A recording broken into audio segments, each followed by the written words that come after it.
हम इंसान आज कितने आधुनिक बन चुके हैं। हम धरती के बाहर जा सकते हैं, अंतरिक्ष में करोड़ों प्रकाश वर्ष दूर तक देख सकते हैं। हमारे पास विज्ञान है जो हमें हमारे प्रश्नों के उत्तर देता है। वैज्ञानिक डेटा के जरिए हमने हमारे अस्तित्व का भी काफी हद तक सही अनुमान लगाया है। पृथ्वी जो हमारा घर है, जहां हम मनुष्यों ने कई पीढ़ियां बिताई है, जिसने कई करोड़ सालों से जीवन को अपने अंदर आश्रय दिया है और आज भी देता आ रहा है। वैज्ञानिकों के अनुसार पृथ्वी पर जीवों की करीब 87 लाख प्रजातियां रहती है, जिसमें से केवल 15% प्रजातियों को ही हमने आज तक खोजा है। लेकिन आखिरकार ये सारे जानवर आए कहां से थे? आखिर धरती पर जीवन की शुरुआत कैसे हुई थी? इसे जानने के लिए हमें समय में पीछे जाना होगा, उस समय पर जब धरती अपनी शुरुआती अवस्था में थी। तो आइए चलते हैं आज से करीब 4.5 अरब साल पीछे। आज से करीब 4.5 अरब साल पहले चट्टान का एक बहुत ही विशाल सा गोला एक बेनाम तारे का चक्कर लगा रहा था। इसका सतह पिघले हुए लावा से बना था और इस पर जीवन का नामो निशान तक नहीं था। इस वक्त पृथ्वी पर लगातार आसमान से छोटे छोटे चट्टानों की बरसात हो रही थी। काफी लंबे समय तक यह प्रक्रिया चलती रही। इसके बाद चट्टान के इस विशाल से गोले ने एक ग्रह का रूप ले लिया। साथ ही इस ग्रह का अपना चांद भी बना। ये वही ग्रह है जहां आज हम सब रहते हैं। इस वक्त पर पृथ्वी का तापमान बहुत ही अधिक था। काफी लंबे समय बाद हमारे ग्रह का तापमान थोड़ा सा ठंडा हुआ और इस पर एक ठोस सतह का निर्माण हुआ। करीब 3.9 अरब साल पहले इसने फिर से आग के गोलों की बारिश का सामना किया, जिसे हम कहते हैं द लेट हैवी बम्बार्डमेंट। और इस वक्त धरती पर केवल छोटे चट्टान ही नहीं, बल्कि इसके साथ साथ उल्कापिंडों की भी बारिश हो रही थी। प्रतिदिन कई हजारों की संख्या में उल्कापिंड धरती पर बरस रहे थे। ये उल्कापिंड अपने साथ कुछ बहुत ही खास लेकर आए थे। इनके अंदर जमी हुई बर्फ के क्रिस्टल्स थी, जिसने हमारी धरती पर समुद्रों का निर्माण किया और साथ ही धरती के वातावरण में नाइट्रोजन गैस भी लेकर आया। पर धरती अभी बेजान था। यहाँ जीवन के लिए परिस्थितियाँ अभी भी उपयुक्त नहीं बनी थी। धरती का एटमॉस्फेयर अभी पूरी तरह से जहरीले गैसों से भरा हुआ था। यहाँ वायुमंडल में ऑक्सीजन था ही नहीं और धरती भी चारों तरफ से समुद्र से घिरा हुआ था। पर अब यहाँ परिस्थितियाँ बदलने वाली थी। करीब 3.8 अरब साल पहले हमारी धरती में एक बार फिर से उल्कापिंडों की बारिश शुरू हुई।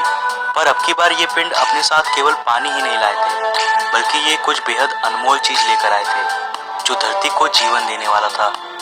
ये पिंड अपने साथ खनिज यानी मिनरल्स लेकर आए थे। साथ ही इन्होंने कार्बन, प्रोटीन और एमिनो एसिड्स का भी अंतरिक्ष से समुद्र की गहराइयों तक परिवहन किया। परंतु यहाँ समुद्र की गहराई में तापमान बहुत ही कम था।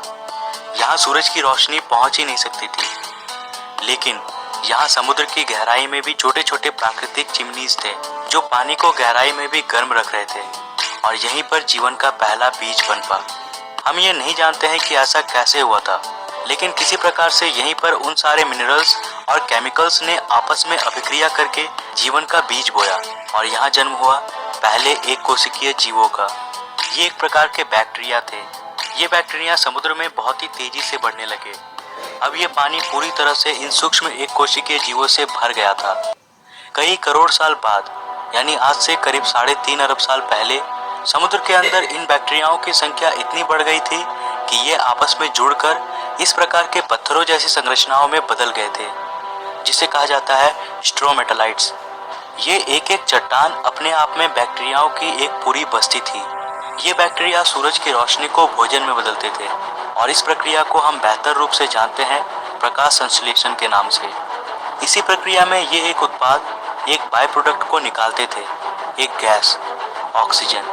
इन सूक्ष्म जीवों ने धरती पर एक सबसे अनमोल चीज का निर्माण किया, जो धरती में जीवन को पनपने के लिए सबसे ज्यादा महत्वपूर्ण था और वास्तव में इसके बिना धरती पर कोई जीव जीवित नहीं रह पाता। करीब 2 अरब सालों तक पृथ्वी के वायुमंडल में ऑक्सीजन की मात्रा लगातार बढ़ती रही। आज से करीब 1.5 अरब साल पहले धरती में अब भी किसी प्रकार का कॉम्प्लेक्स लाइफ विकसित नहीं हुआ था और ना ही धरती पर इतने बड़े बड़े महाद्वीप थे। धरती पर केवल छोटे छोटे द्वीप थे जो चारों तरफ से पानी से घिरे थे। मगर अब धरती के क्रस्ट में हलचल होने लगी। इससे धरती की सतह कई सारे टेक्टोनिक प्लेट्स में टूट गई। फिर इन प्लेट्स में मूवमेंट के कारण ये सारे छोटे छोटे द्वीप आपस में जुड़ गए और एक सुपर कॉन्टिनेंट का निर्माण किया, रोडिनिया। इस वक्त धरती का तापमान 30 डिग्री सेल्सियस था और धरती का एक दिन 18 घंटों का था। मगर अब समय के साथ यहाँ परिस्थितियाँ बदलने वाली थी। आज से करीब 75 करोड़ साल पहले धरती की रूपरेखा बदल रही थी। धरती का सुपर कॉन्टिनेंट अब दो भागों में टूट गया और धरती के नीचे का लावा ज्वालामुखी विस्फोट के साथ धरती की सतह पर निकलने लगा। इन विस्फोट के कारण धरती में कार्बन डाइऑक्साइड की मात्रा काफी बढ़ गई। अब धरती का आसमान इन कार्बन डाइऑक्साइड के घने बादलों से घिर चुका था। इन बादलों से लगातार अम्लीय वर्षा यानी एसिड रेन्स होने लगे। इससे धरती के वातावरण का अधिकतर कार्बन डाइऑक्साइड धरती के चट्टानों पर कार्बन के मोटे मोटे परत के रूप में जमने लगे, जो इस बारिश के पानी के साथ बरस रहे थे। इससे वायुमंडल में कार्बन डाइऑक्साइड की मात्रा में भारी कमी हो गई और अब धरती का वायुमंडल सूरज की गर्मी को रोकने के काबिल नहीं रह सका।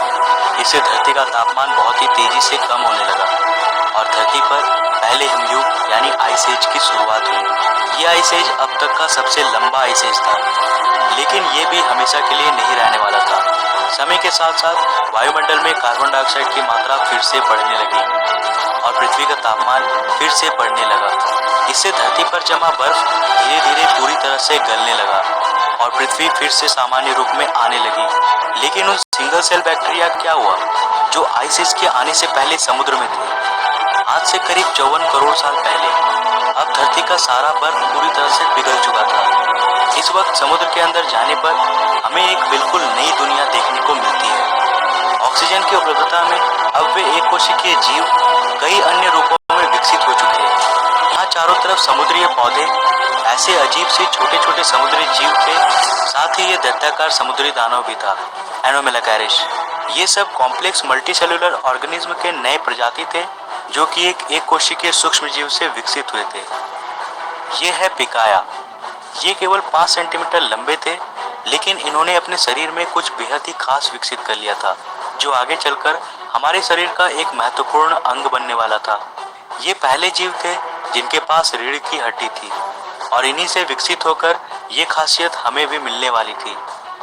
आज से करीब 46 करोड़ साल पहले अब धरती कुछ हद तक जानी पहचानी हो गई थी। धरती का सुपर कॉन्टिनेंट अब और भी कई भागों में टूट गया था, परंतु अब भी यहाँ जमीन पर रहने वाले जीव नहीं आए थे और धरती की सतह पे पेड़ पौधे भी नहीं उगे थे। पर ऐसा क्यों था? दरअसल ऐसा सूरज से आने वाले हानिकारक अल्ट्रावायलेट किरणों की वजह से हो रहा था। पर अब धरती के वायुमंडल में एक नए परत का निर्माण हो रहा था, जिसे आज हम कहते हैं ओजोन लेयर। वायुमंडल के ऑक्सीजन सूरज के अल्ट्रावायलेट किरणों को सोखकर ओजोन गैस में बदलने लगे थे। इसने धरती के चारों ओर एक चादर का निर्माण किया, जो हमें सूरज के अल्ट्रावायलेट रेडिएशन से आज भी बचाता है। इसके कारण अब धरती की सतह पर नन्हे शैवाल फल फूल सके और ये ही धरती के पहले लैंड्स बने।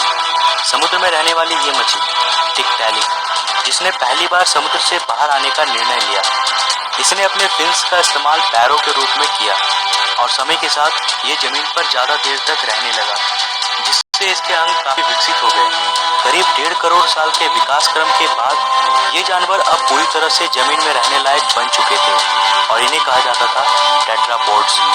आज से करीब 36 करोड़ साल पहले ये टेट्रापोड्स पूरी तरह से विकसित हो गए थे और अब ये पूरी तरह जमीन पर रहने वाले जीव बन गए। ये ही वो जीव थे जो आगे चलकर डायनासोर्स, बर्ड्स, मैमल्स और अंत में इंसानों में विकसित होने वाले थे। यहाँ से एक नए प्रजाति की शुरुआत हुई, लेकिन अब धरती का बुरा वक्त आने वाला था। समय के साथ जीवों की विकास प्रक्रिया जारी रही, लेकिन साथ ही धरती का वातावरण भी बहुत तेजी से बदल रहा था। एक बार फिर से ज्वालामुखी विस्फोट के कारण धरती का तापमान बहुत ही बढ़ गया। इससे धरती पर बहुत बड़ा अकाल पड़ गया। इस अकाल में लगभग सारे पेड़ सूख गए और धरती पर जीवों की कुल 95% आबादी साफ हो गई। इस अकाल में कुछ जीव ही जिंदा बच पाए, जिन्होंने जिंदा रहने के लिए कुछ भी खाना शुरू कर दिया और गर्मी से बचने के लिए जमीन के अंदर रहने लगे। पर समय के साथ साथ फिर से परिस्थितियों में सुधार आया। धरती का वातावरण फिर से सामान्य हो गया। आज से करीब 20 करोड़ साल पहले अब धरती की रूपरेखा काफी हद तक बदल गई थी। ज्वालामुखी विस्फोट से नए भूभागों का निर्माण हुआ, जिन्होंने आपस में मिलकर एक सुपर कॉन्टिनेंट का निर्माण किया, जिसका नाम था पेंजिया। अब धरती अंतरिक्ष से काफी हद तक आज की जैसी दिखाई देती थी। इतने बड़े अकाल के गुजरने के बाद धरती वापस से सामान्य हो गई। सतह पर फिर से नए पेड़ पौधे उगने लगे